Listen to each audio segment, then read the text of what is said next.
دیکھیں یہ جو آپ نے مایوس ہونے کی بات کی نا جی اس میں 3 باتیں آپ سے عرض کروں گا.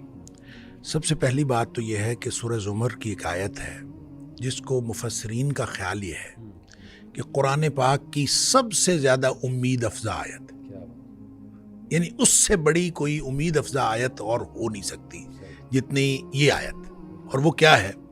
قل یا عبادی الذین اسرفوا علی انفسہم، اے حبیب صلی اللہ علیہ وسلم میرے بندوں سے کہہ دیجئے جنہوں نے اپنی جانوں پر ظلم کیا ہے.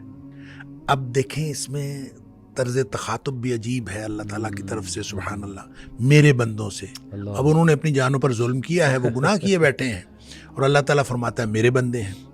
اچھا ان سے کہہ دیجئے کیا لا تقنطوا من رحمت اللہ، اللہ کی رحمت سے مایوس نہ ہوں.